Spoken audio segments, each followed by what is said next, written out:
Welcome back to the Concerto. This is Lecture 2 entitled The Baroque Italian Concerto. The solo concerto, Back to Bologna. Even as Corelli was developing the Concerto Grosso in Rome, composers back in his native Bologna were creating what would become the solo concerto. A solo concerto features but one soloist rather than the group of soloists, the concertino, characteristic of a concerto grosso. The solo concerto is the type of concerto with which we are most familiar today, and along with that awesomely great meat sauce, we owe it to the city of Bologna. It is ironic, my friends, that at a time when the violin was absolutely worshipped as the instrumental manifestation of the human voice, it was for the trumpet that the first solo concerti were composed. Here's how that happened. Bologna's huge main cathedral, the Basilica di San Petronio, had, like St. Mark's in Venice, two widely spaced galleries, which encouraged the locals to create a polychoral vocal music similar to what was being composed roughly 125 miles north in Venice. Now, the Bolognese had always been partial to the royal and brilliant tone of the trumpet for civic occasions and such, and the Bologna city trumpeters had been famous across Europe since the 14th century. In 1657, a musician named Maurizio Cazzati took the position of Maestro di Capella, Master of Music, at Bologna's Basilica di San Petronio.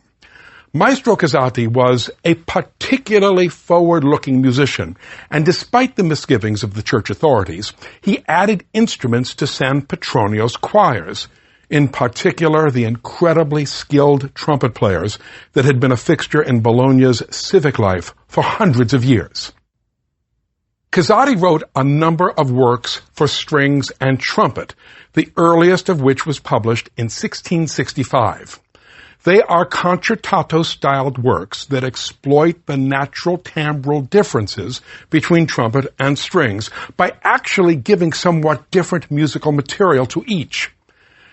Now, the sort of trumpet the Bolognese composers were writing for was a valveless horn, very different from the modern valved trumpet.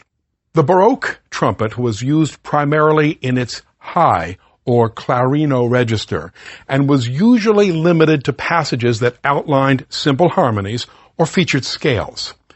The huge physical strain these trumpets exerted on their players required that they be given a lot of rests to catch their breaths and lower their blood pressure.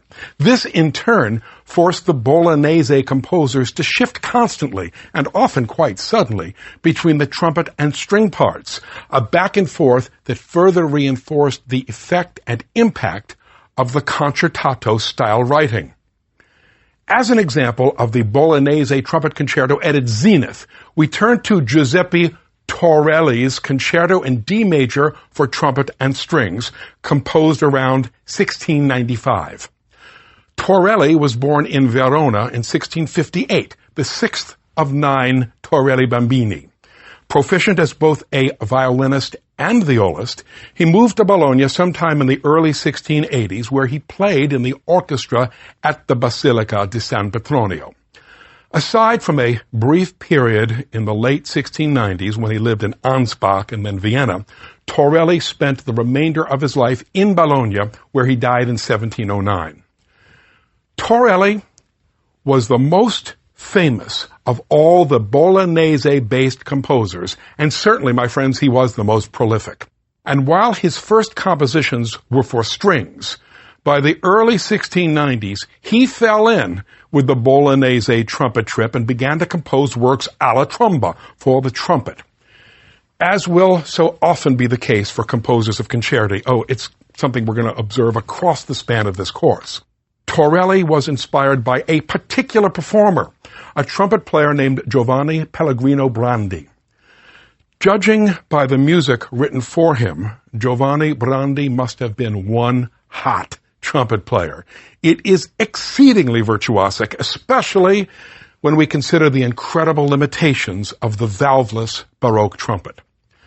Torelli introduced two extremely important innovations in his solo concerti, innovations that were inspired by operatic practice. The first innovation had to do with the number of self-standing sections or movements within a piece, where Corelli continued to structure his concerti as suites that might consist of 4, 5, 6, or even 7 movements. Torelli chose to model his concerti after the overtures that preceded Italian operas. These Italian-style overtures were typically structured in 3 parts, following a tempo scheme of fast, slow, fast.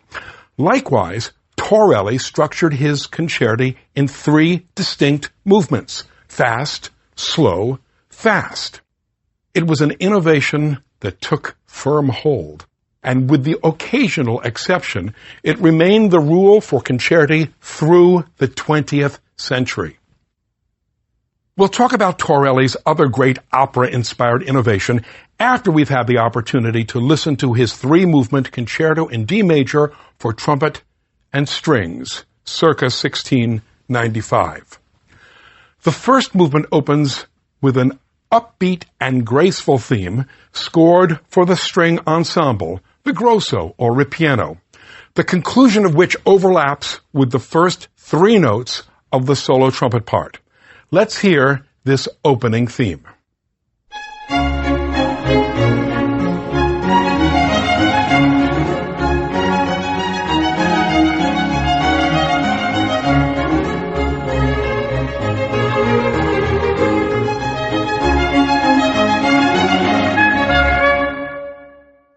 The opening of this theme is immediately repeated by the solo trumpet, after which the ripieno and trumpet trade phrases back and forth with each other. The remainder of this first movement consists of a free working out of melodic fragments drawn from the theme, during which the trumpet and ripieno alternate constantly, sometimes repeating the music the other just played, sometimes offering somewhat different material, sometimes accompanying the other, and sometimes dropping out altogether. It is an altogether perfect example of the concertato style. Let's hear, please, the remainder of this first movement.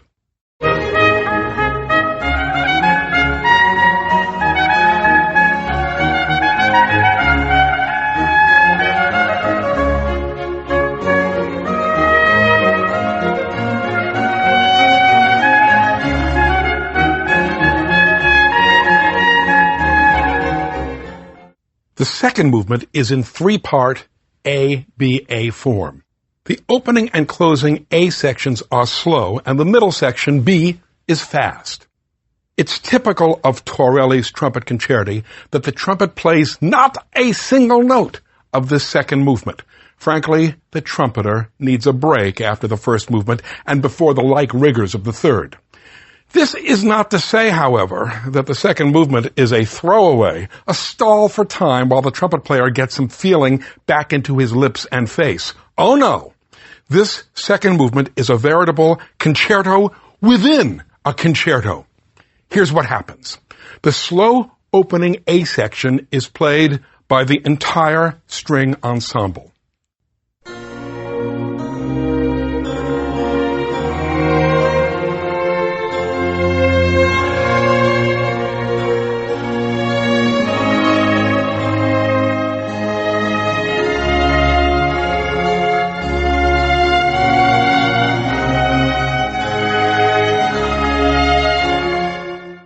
The fast middle section of the movement, B, features 2 alternating solo violins heard against the rest of the ensemble, effectively creating a miniature concerto grosso.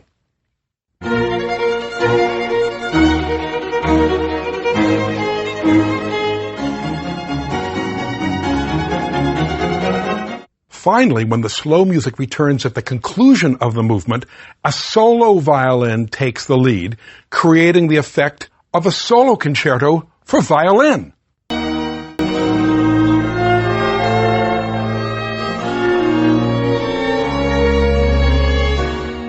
This second movement then exhibits 3 distinct orchestral textures.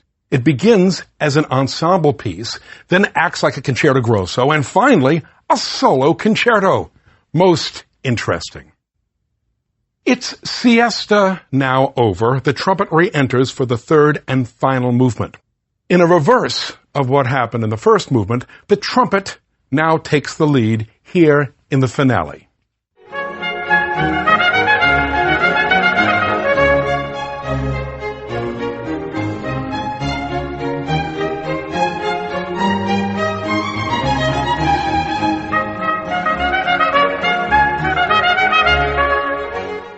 Moments ago, we observed that Torelli made two lasting contributions to the concerto, each inspired by operatic practice.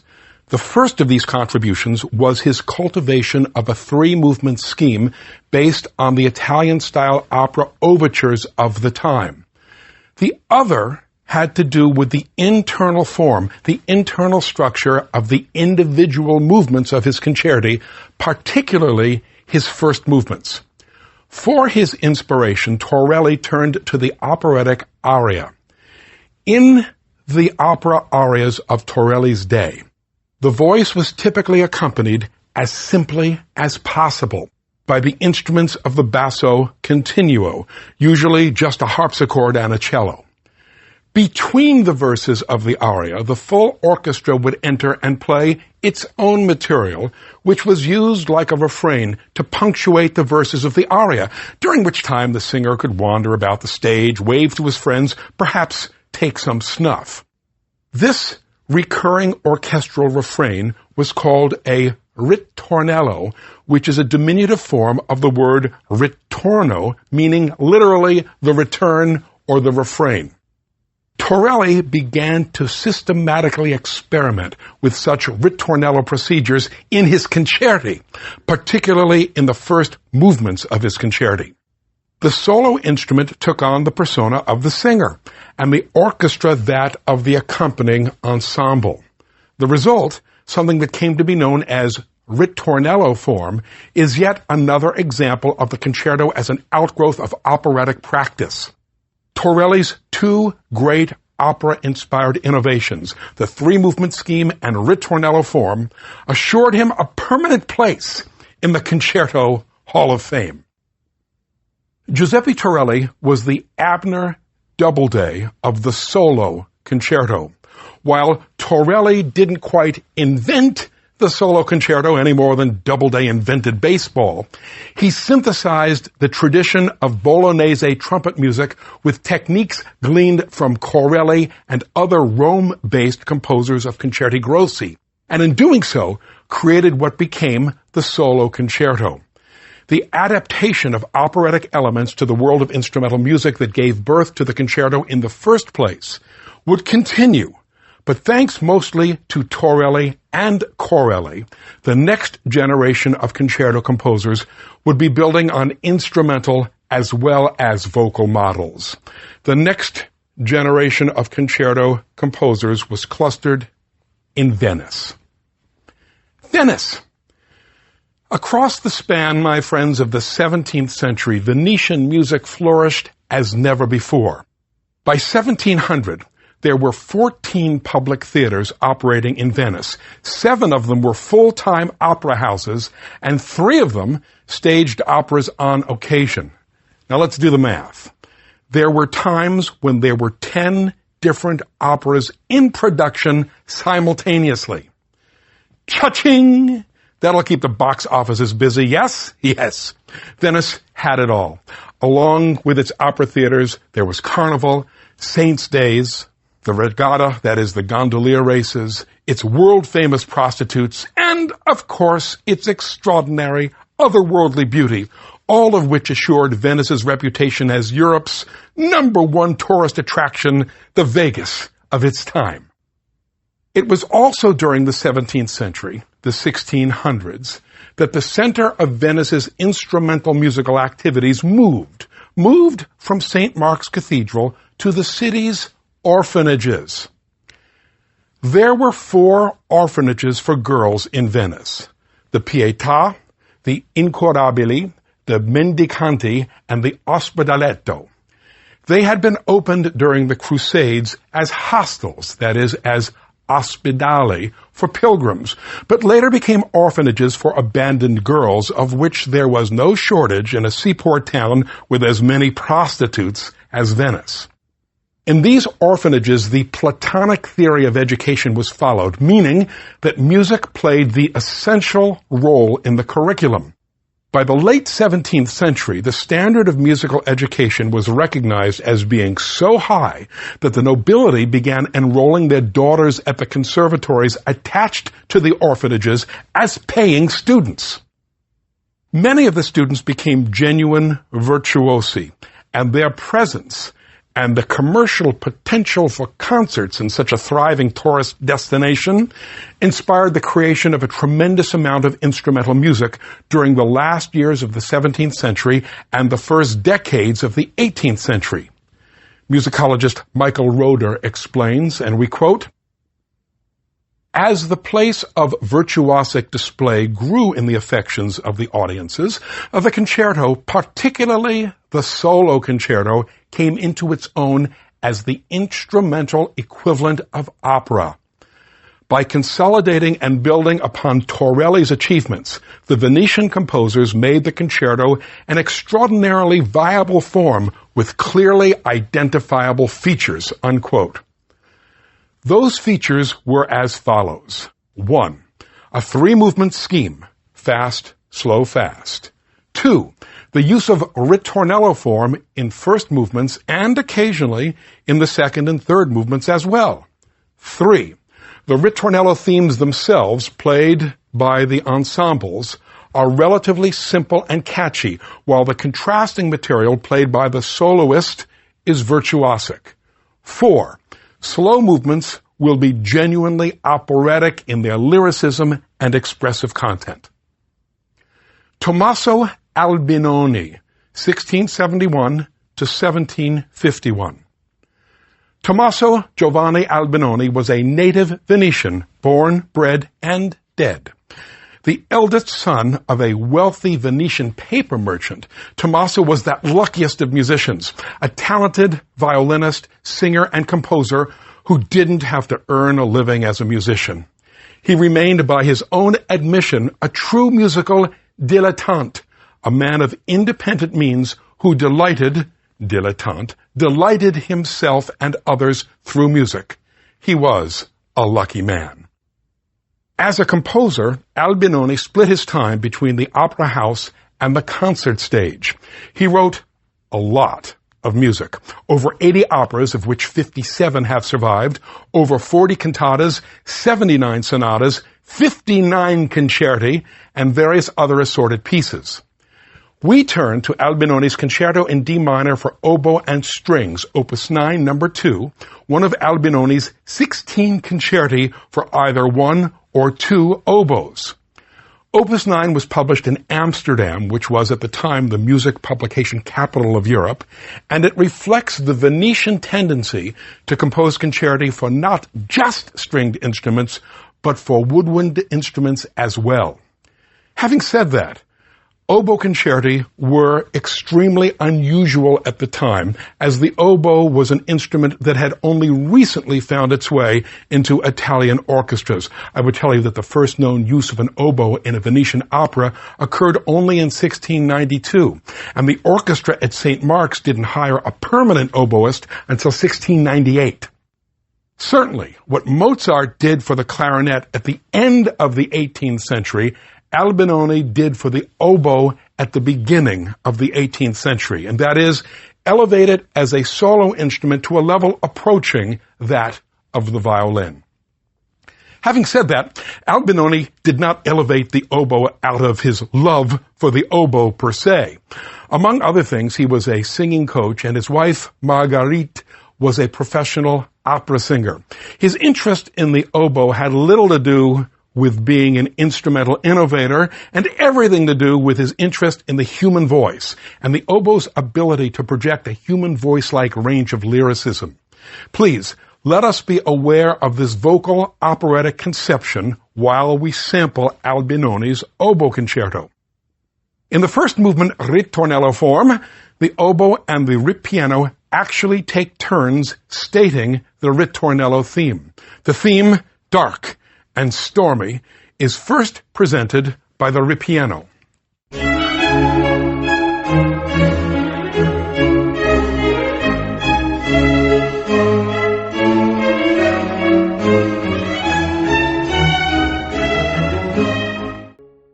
The oboe now enters with an abbreviated version of the theme, punctuated by the ripieno, all of which is then freely repeated.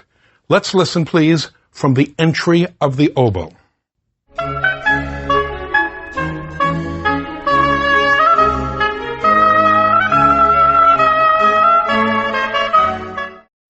From this point of the movement on out, the ripieno will play the ritornelli, that is, the thematic refrains, and the oboe soloist will play new, contrasting episodes.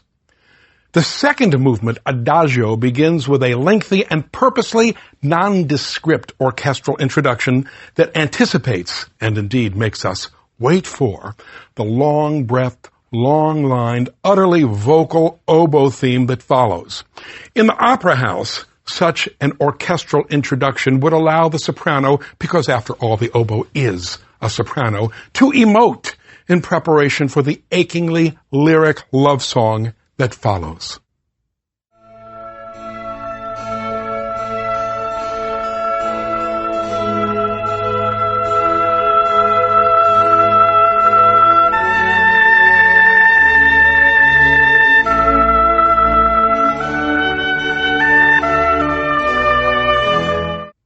The third movement, ritornello form, is built along the lines of the first movement. A dark and stormy ritornello theme is stated first by the ripieno and then by the oboe.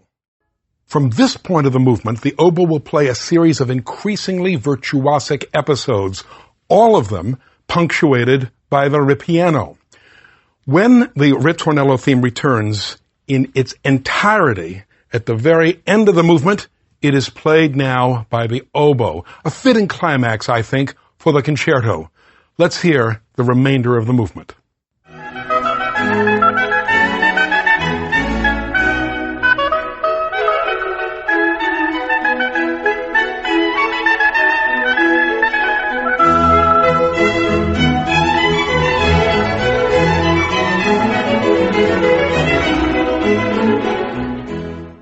Antonio Vivaldi. Writing in 1739, the well-traveled Charles de Brosse described the concert scene in Venice, and we quote, "A transcendental music here is that of the hospitals. There are 4 of them, generally made up of bastard or orphaned girls.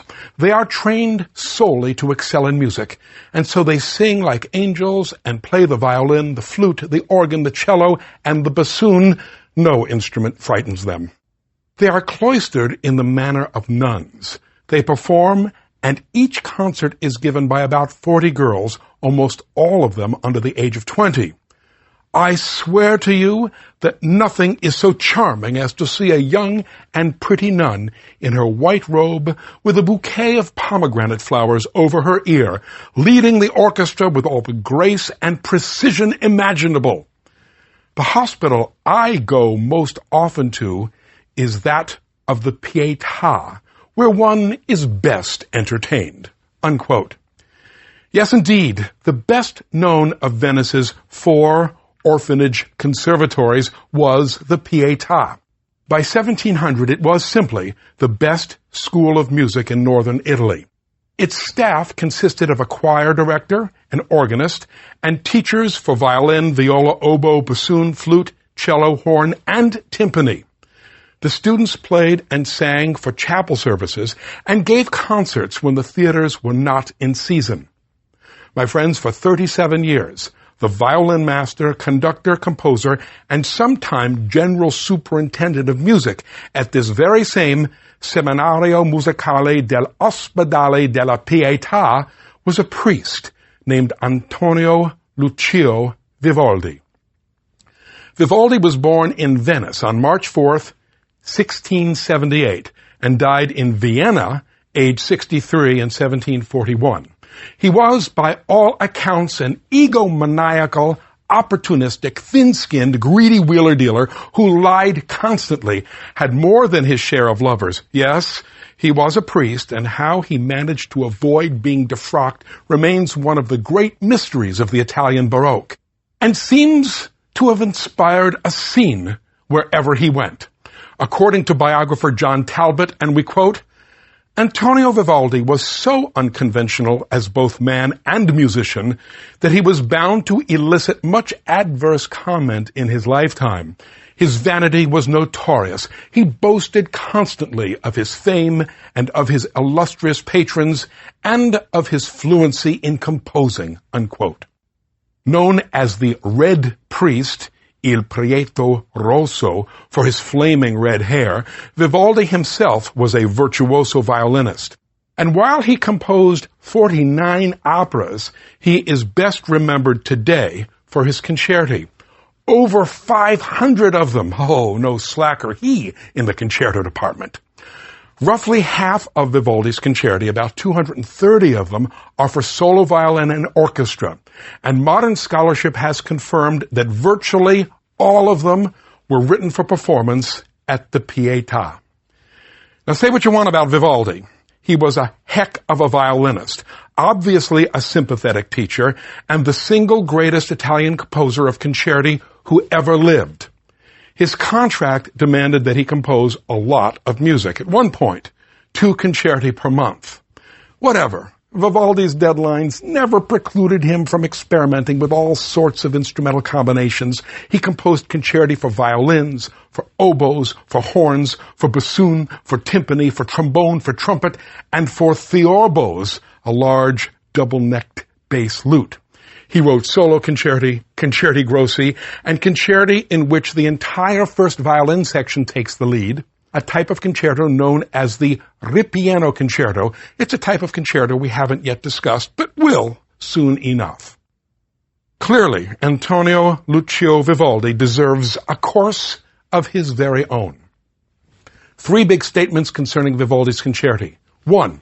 In terms of large-scale structure and form, Vivaldi was not an innovator. He was quite content to stay within the yellow lines painted by Torelli and Albinoni. His concerti are almost invariably 3 movements in length, follow the fast, slow, fast tempo scheme, and his first movements are almost always cast in ritornello form. 2.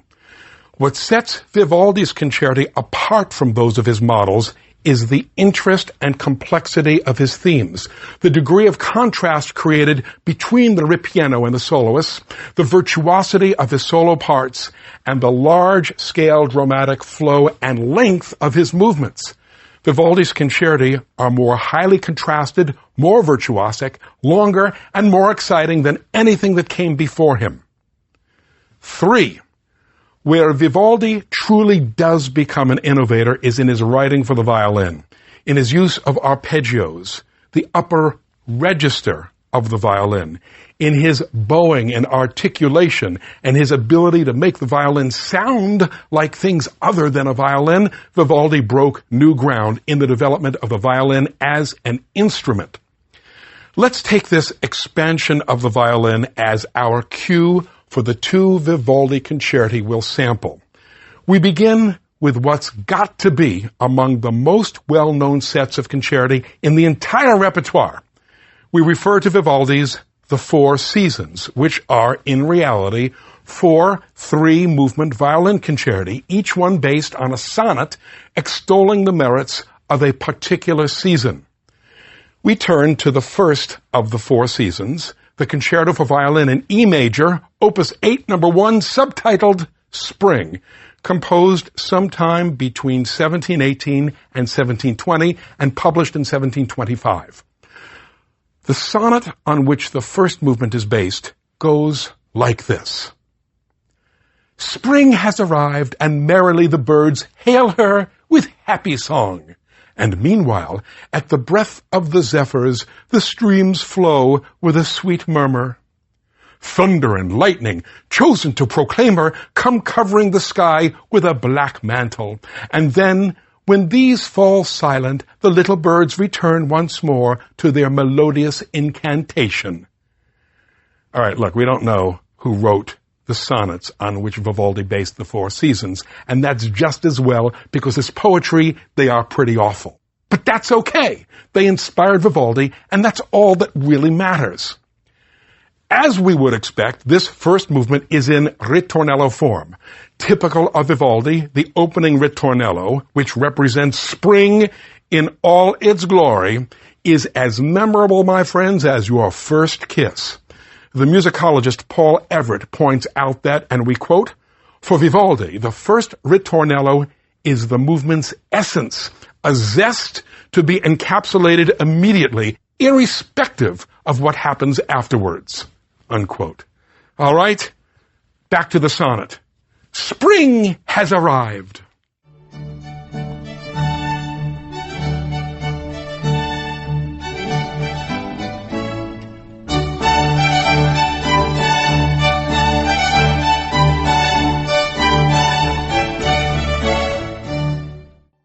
Now, it's up to the violin soloist to illustrate the details of the sonnet, and in doing so, we hear the sort of extended techniques that Vivaldi calls for from the solo violin.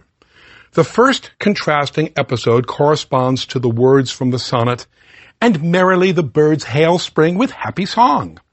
Let's hear this first solo episode in which the happy twitterings of the birds, gli uccelli in Italian, the boids in Brooklynese, are played by the solo violin, followed by an abbreviated return to the ritornello theme played by the tutti, by everybody, including the soloist. The birds!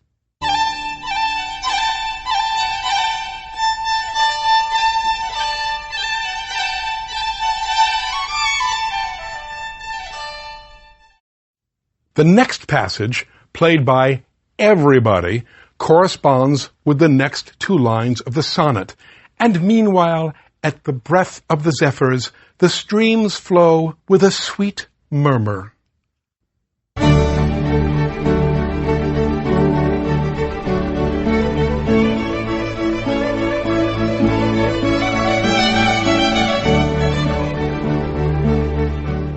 We have now arrived at the spring storm described by the lines, "Thunder and lightning, chosen to proclaim her, come covering the sky with a black mantle."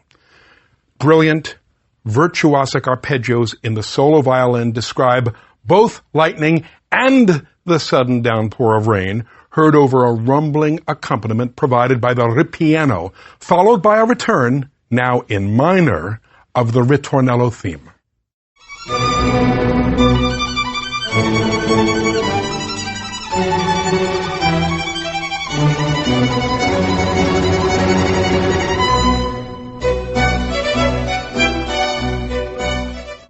The storm ends, and the boids, damp and ruffled, but frankly, no worse for wear, once again begin to sing. The sonnet reads, "And then the little birds return once more to their melodious incantation."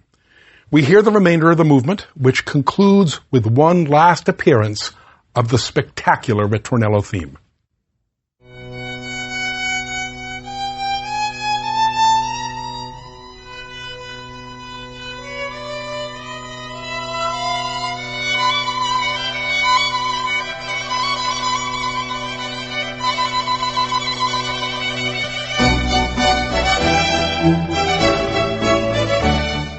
Now please, very few of Vivaldi's concerti are this explicitly programmatic.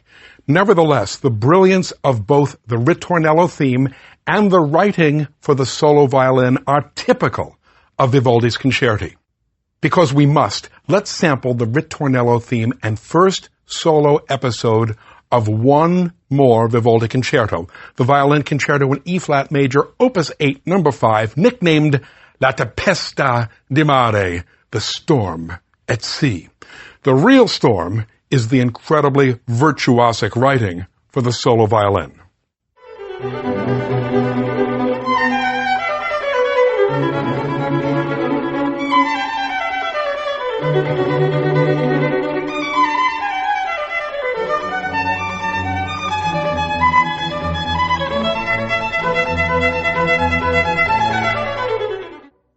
Vivaldi enjoyed genuine fame and fortune in his lifetime.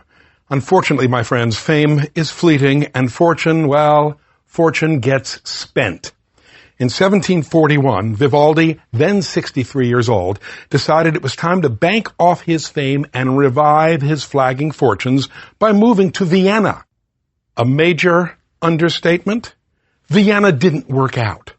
On July 28, 1741, a month to the day after having arrived there, Vivaldi died.